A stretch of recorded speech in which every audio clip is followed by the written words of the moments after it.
Finally tonight, we remember a legend in the world of journalism and a longtime member of the PBS family. Bill Moyers died today at the age of 91. He was perhaps best known for the long-running programs and documentaries he produced at PBS.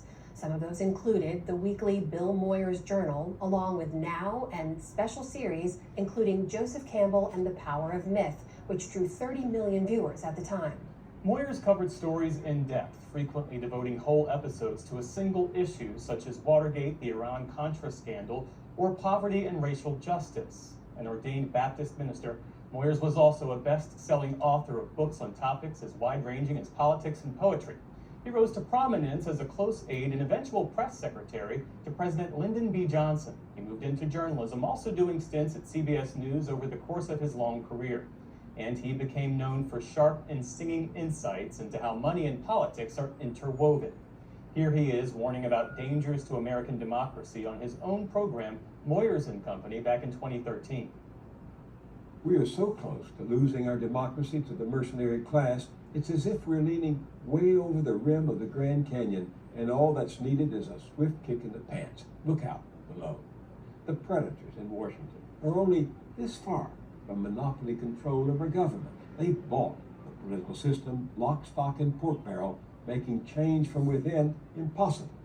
That's the real joke.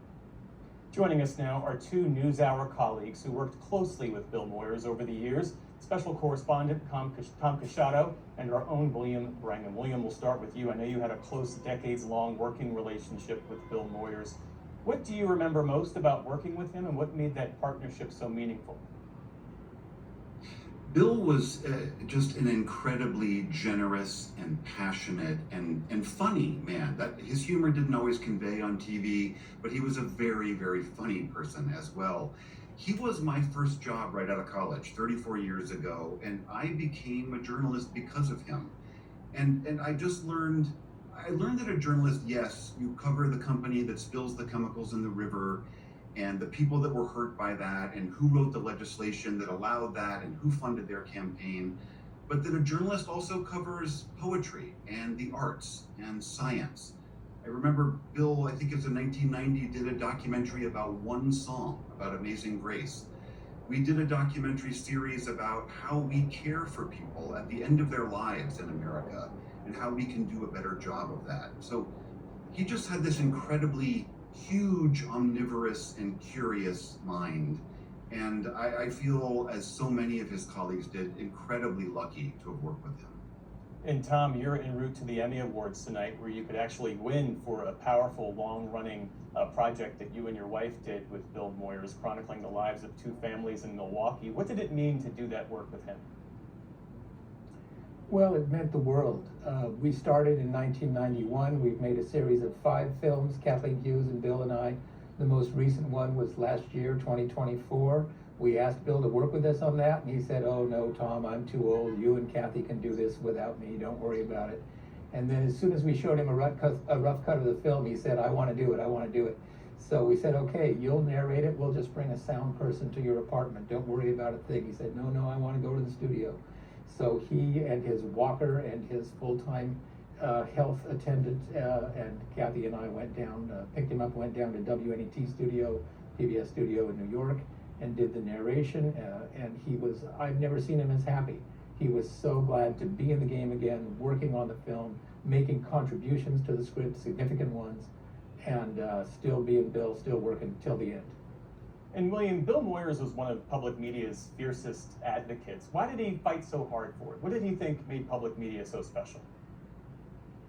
That is right, Jeff. He was an enormous champion of public media. Often said we need to keep reminding ourselves to put the public in public media. He sometimes took public media to task, and journalists more broadly, when he felt like we fell down on our essential mission. He also endured a fair amount of criticism for his own work. I mean, there were several Republican administrations that criticized him and attacked him for the way he covered their policies. And again, we are now seeing, a pronounced attack on public media in this country. But Bill's mantra always was, the only way that we're going to keep this democracy that we have got going is to have a feisty, free, and robust core of journalists continuing to do their work day in and day out. I will always remember that from him. And Tom, in the minute we have left, how did Bill Moyers work in public service? How did that inform his journalism? You know, Bill was known as someone who interviewed everyone, presidents, prime ministers, artists, but what he really was someone who cared about regular Americans. I think he'll go down in history as someone who talked to America, maybe better than anybody ever did, for longer than anybody did on television. But I hope mostly he'll be remembered as someone who listened to America on television. And that was the most special thing about his work, and it will always remain so.